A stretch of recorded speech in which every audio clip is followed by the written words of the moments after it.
Bismillahirrahmanirrahim. Assalamualaikum warahmatullahi wabarakatuh.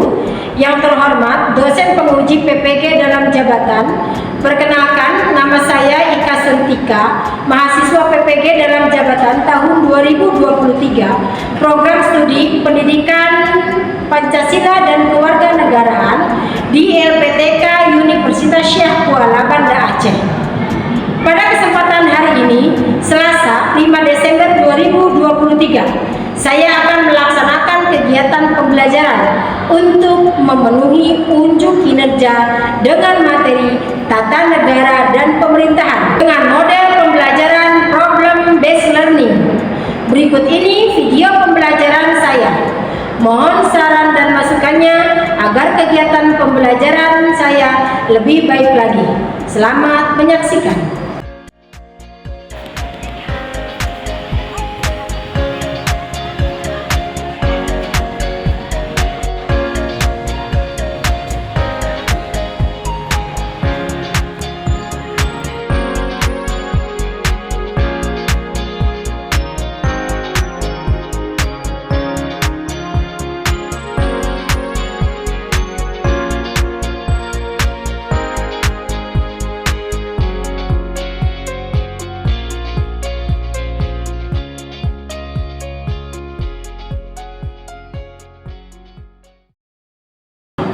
Assalamualaikum.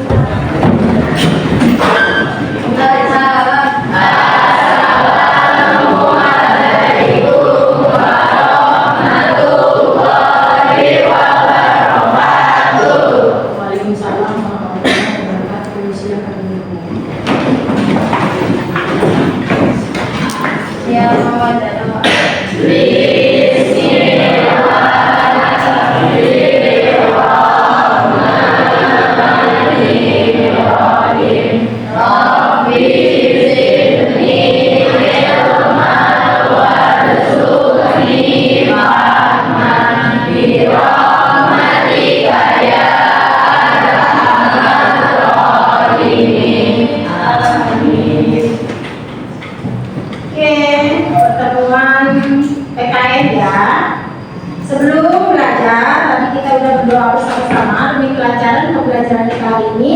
Setelah berdoa, ibu absen ya untuk kehadirannya.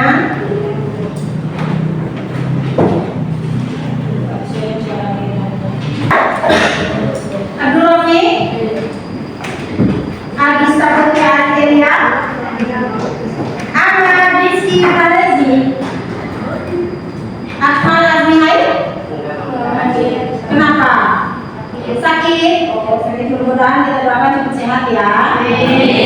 Ashira, Syahira, Kaisyara,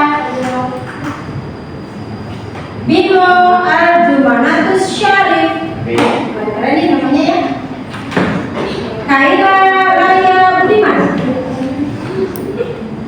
Daka Raka Adana. Oke. Daima Azamsyah, Devita Juliana. Oke. Syaka Andini. Oke. Alhamdulillah. Jangan sakit orang, mudah-mudahan sehat yang lainnya nanti semua ya. Oke. Sebelum mulai pelajaran, Ibu harap berdiri semua kita menyanyikan lagu wajib nasional untuk menyemangati pembelajaran PKN kita pertemuan kali ini.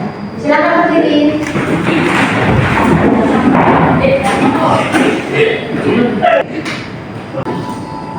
Marilah merdeka.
pemerintahan.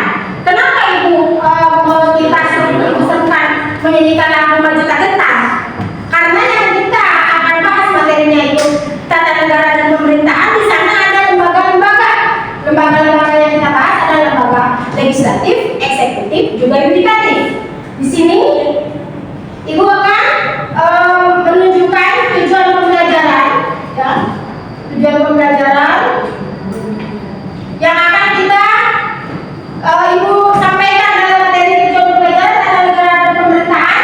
Tujuan pembelajarannya yaitu setelah mengikuti proses pembelajaran dengan model PPL, peserta didik kelas 8 mampu menjelaskan sistem pemerintahan Indonesia, kedudukannya, tugas-tugasnya, wewenangnya, dan hubungan antara lembaga-lembaga negara, hubungan negara dengan warga negara di bidang politik, ekonomi, sosial, dan budaya maupun pertahanan dan keamanan dengan baik dan benar.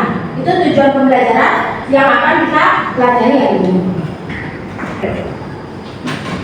Sebelum kita belajar sekarang tata negara dan pemerintahan, tentunya masih ingat kan pembelajaran sebelumnya yang kita bahas waktu itu adalah tentang apa? Masih ingat? Tentang undang-undang, penerapan undang-undang dasar negara Republik Indonesia dalam kehidupan sehari-hari. Ada yang bisa menunjukkan contoh penerapan undang-undang dalam kehidupan sehari-hari? Acung tangan siapa? Pemilihan ketua OSIS contohnya boleh. Siapa lagi? Boleh satu orang bertanya? Gak boleh nunjuk. Yang gentle, acung tangan. Tadi kan udah kepala untuk pemilihan ketua OSIS. Ada lagi? Tepuk tangan saya. Apa sih jawabannya? Pemilihan ketua kelas. Karena udah ada yang berani bertanya, Ibu kasih hadiah ya. Sekarang banyak kecil-kecilan. Buat teman kopi. Ini apa namanya? Rewardnya, ya. Karena udah berani bertanya. Oke, silakan. Oke, sama-sama. Nah, itu pembelajaran sebelum. Nah, sekarang pembelajaran yang sekarang Ibu jelaskan itu tata negara dan pemerintahan. Yang tadi tujuan pembelajarannya sudah dijelaskan. Sebelum kita membahas materi tata negara dan pemerintahan, Ibu mau mencoba pretest dulu. Tes dulu sebelum kita pelajari sejauh mana kalian mengetahui sedikit banyak lah materi tata negara dan pemerintahan. Silakan, ada yang maju untuk menjawab pertanyaan. Oke, silakan, acung tangan. Oke, ayo, ini maju. Nah, cek di sini cek.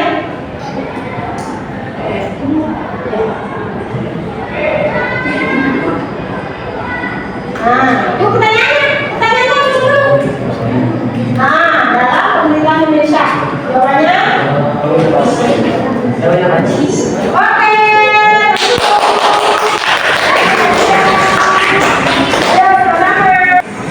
Waktunya selesai. Sebutkan peran presiden dalam pemerintahan bersih. Utama lembaga legislatif dalam pemerintahan Indonesia.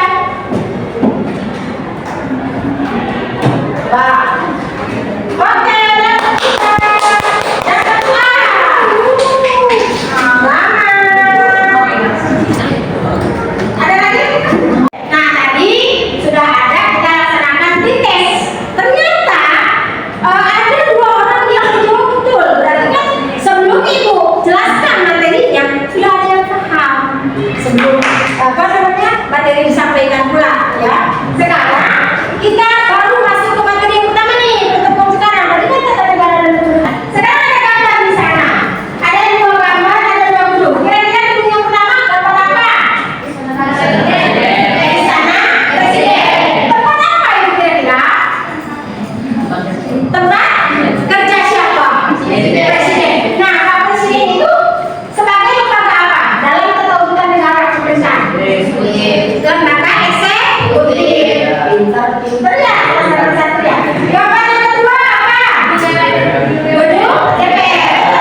lembaga-lembaga yang ada di Indonesia.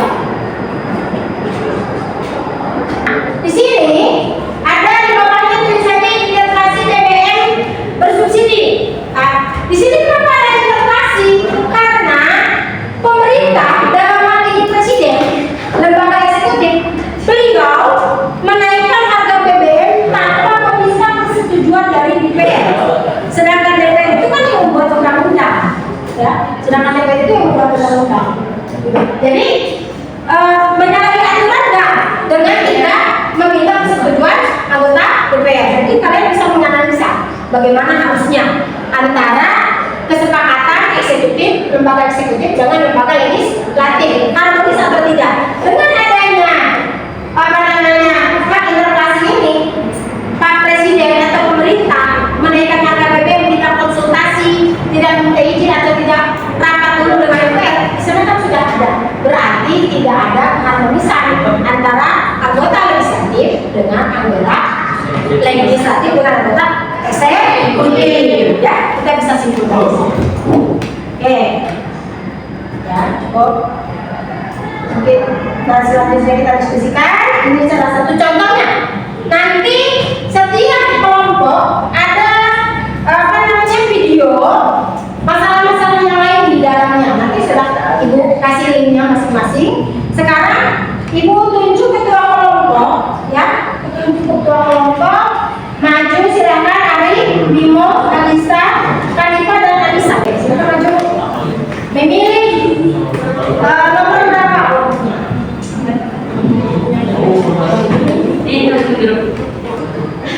Tunjukkan nomor kelompoknya, kelompok 1, 2, 3-nya.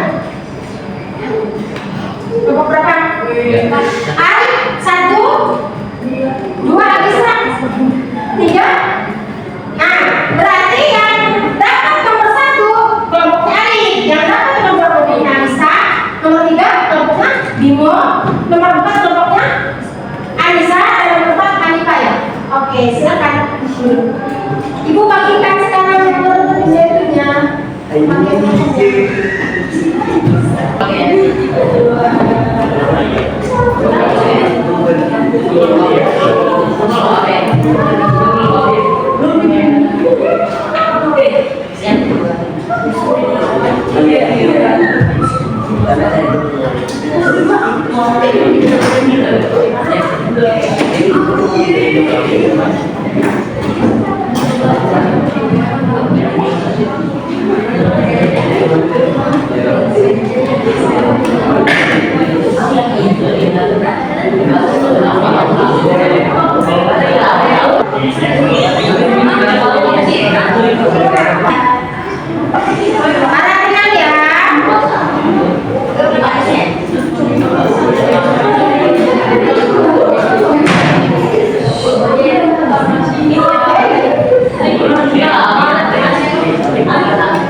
Lagi kelompok 1 mana lagi kelompok 1 angkat tangan.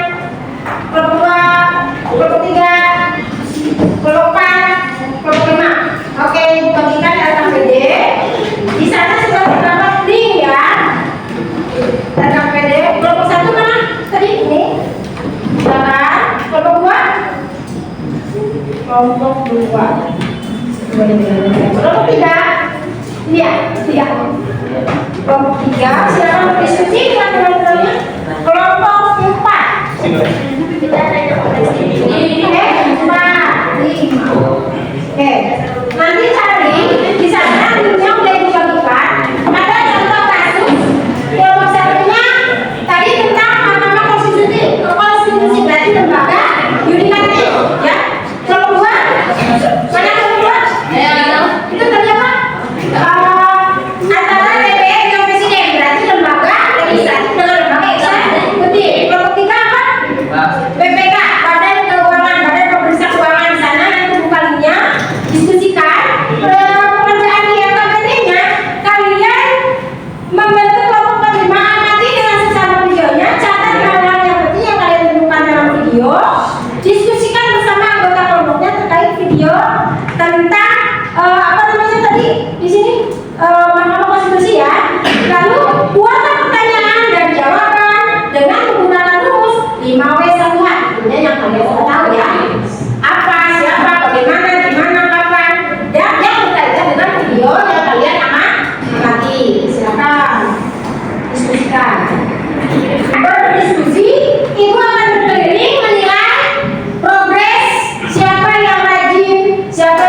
presentasi kali ini.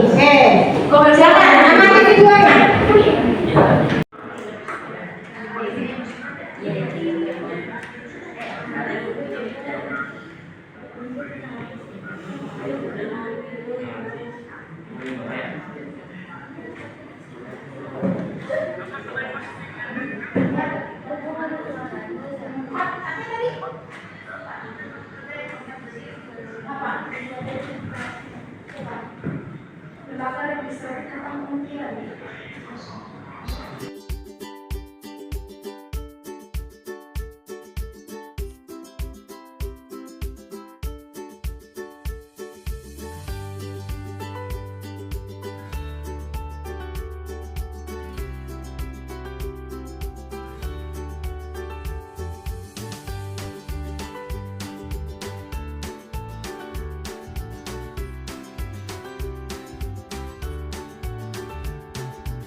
Waktunya 5 menit lagi.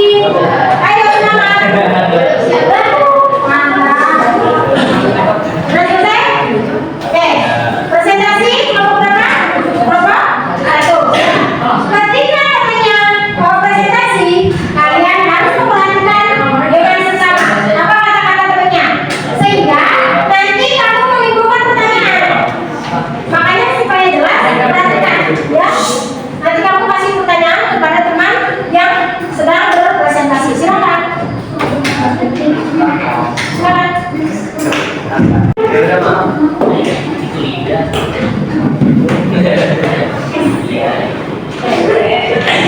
Warahmatullahi wabarakatuh. Waalaikumsalam warahmatullahi wabarakatuh. Di sini kami akan menjelaskan tentang Mahkamah Konstitusi dan jawaban yang telah kami diskusikan.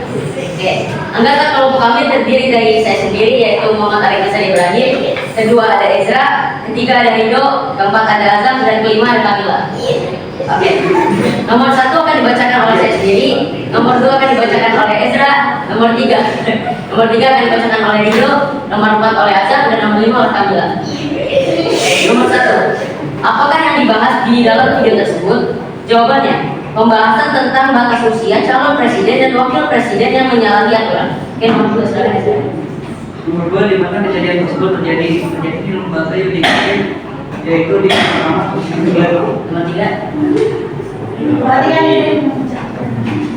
Kalau tidak saya keputusan kasus dari hakim 7 November 2023. Tanggal 7. Mengapa kejadian tersebut bisa terjadi? Siapa yang terlibat dalam video tersebut? Ketua MK, calon presiden, dan calon wakil presiden. Dari Kamila. Pertanyaan yang kelima adalah mengapa kejadian tersebut? Dia benar. Mengapa kejadian tersebut terjadi? Jawabannya adalah karena putusan MK yang tidak sesuai UUD atau undang-undang dasar. Oke, nomor 6 akan nomor 6 atau nomor terakhir akan dibacakan oleh saya Oleh sendiri. tanggung jawab kelompok. Nomor 6. Bagaimana isi itu bisa terjadi? Jawabannya adalah isi itu terjadi karena ketua MK menyalahkan aturan etiknya.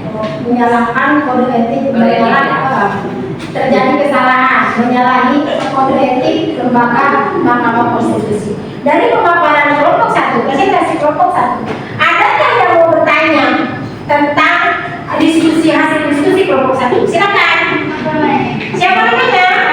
Hanifah dari kelompok 5. Dari kelompok 5 mau bertanya kepada kelompok 1.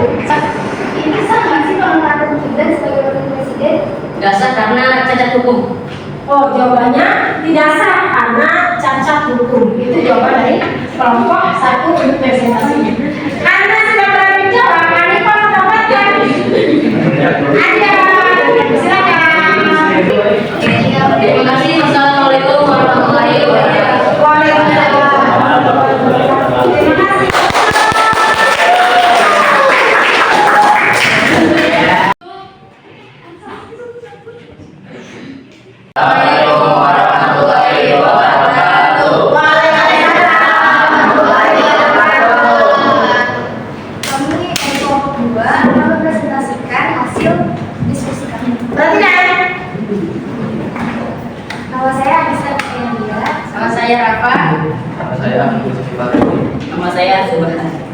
Nama saya Muhammad Fahmi.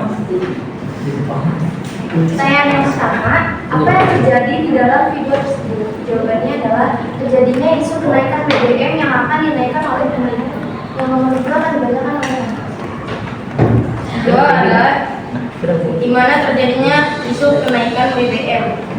Jawabannya terjadinya di gedung DPR dan di istana.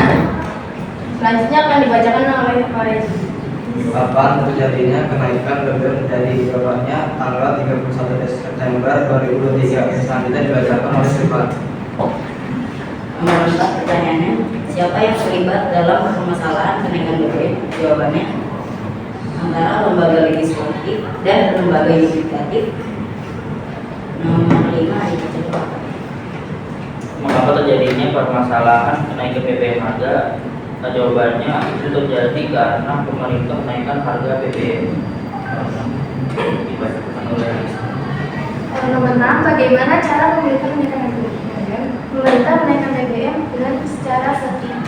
Oke, ini kelompok 2 menjelaskan keharmonisasian antara lembaga eksekutif dengan lembaga legislatif. Gitu. Nih, pemerintah menaikkan harga BBM tanpa meminta persetujuan dari lembaga legislatif dalam hal ini yaitu DPR. Nah, mereka mendiskusikan di sana polemik yang ada di dalam lembaga legislatif dan yudikatif. Sekarang siapa yang mau bertanya kepada kelompok 2 tentang hasil diskusi mereka? Siapa ini namanya? Silakan berdiri Bimo untuk bertanya kepada kelompok 2. Dasar hukum apa yang digunakan oleh Presiden untuk menaikkan BBM secara setiap tahun melibatkan DPR? Apa? Harus mengkaji ulang berbagai landasan. Jawabannya, Pak Presiden itu harus mengkaji ulang berbagai landasan hukum karena Pak Presiden bertindak dengan sendirinya tanpa meminta persetujuan dari DPR. Seperti itu katanya. Oke, terima kasih. Karena Bimo sudah berani bertanya, otomatis Bimo mendapatkan award. Silakan. Silakan. Sekian dari kelompok 2. Assalamualaikum warahmatullahi wabarakatuh. Waalaikumsalam warahmatullahi wabarakatuh.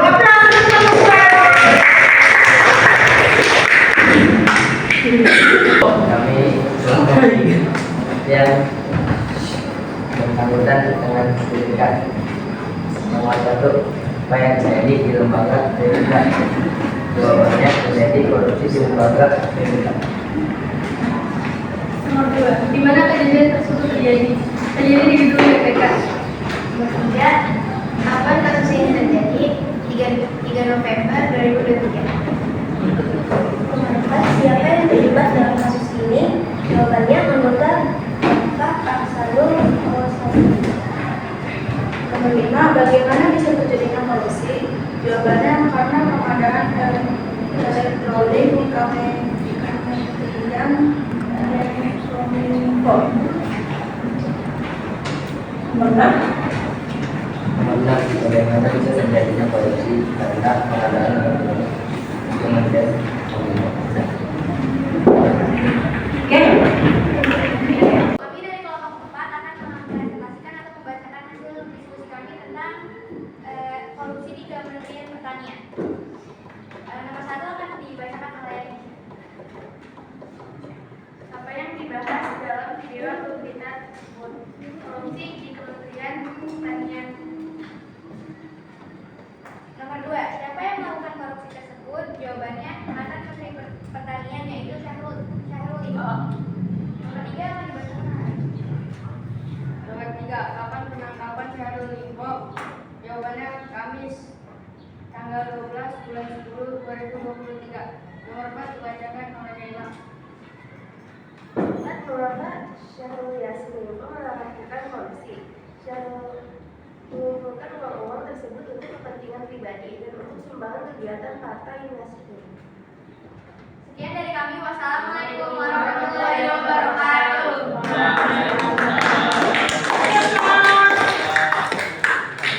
Oke, setelah semua dari kalian kelompok 1, 2, 3, 4, 5 berpresentasi ke depan, kita bisa mengambil kesimpulan bahwa ternyata banyak oknum-oknum dari pemerintah, lembaga-lembaga tinggi di negara Indonesia melakukan penyelewengan, melakukan tidak sesuai dengan amanah rakyat, ya seperti tadi yang kalian presentasikan depan banyak sekali. Nah, kenapa kita membahas ini supaya itu menjadi contoh untuk kita ke depannya, jangan sampai kita menyalahgunakan amanah yang sudah kita emban.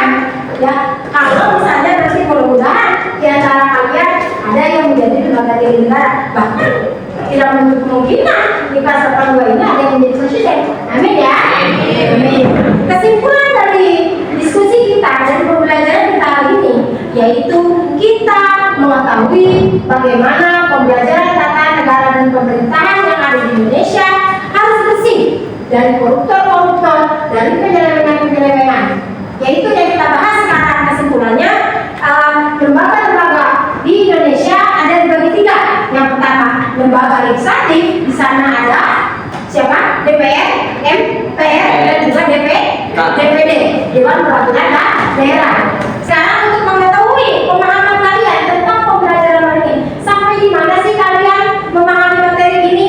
Ibu akan mengadakan proses, yaitu dengan aplikasi Quizzes yang sudah Ibu share ke grup. Silakan dibuka linknya.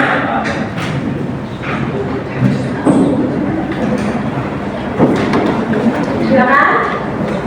Sudah bisa belum? Gambarnya. Ini. Udah siap?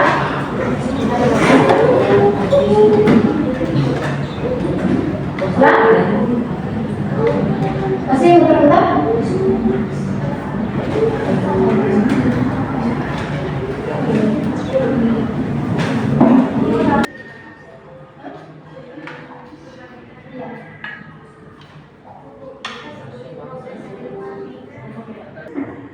Agista progresnya udah 1.500, diambil oleh Kanipa 1.570, baru kejar-kejaran dengan Agista 2.350. Yang lainnya mana ini?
Oke, yang paling atas ternyata warna hijau itu paling banyak betulnya nih Pak.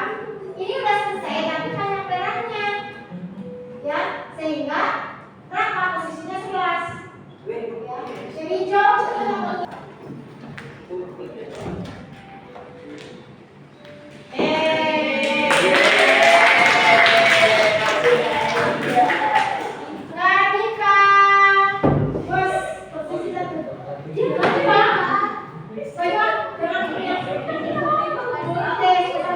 Kedua siapa tadi?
sedang capek, atau sedang gairah, atau sedang sedih, gitu ya.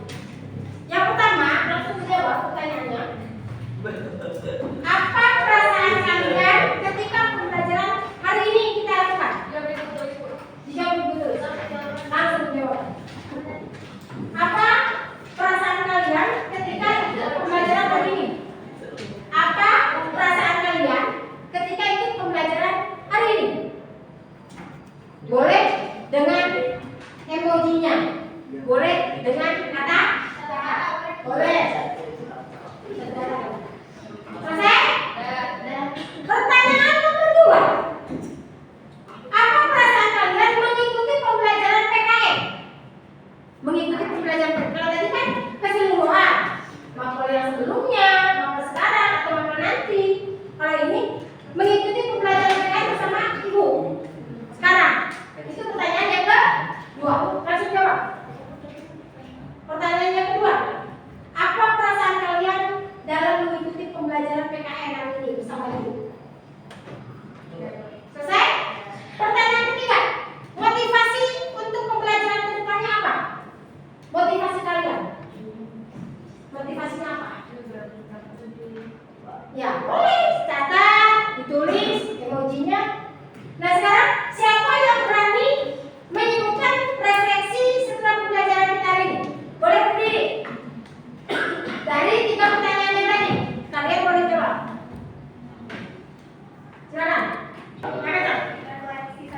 Dengar teman-teman.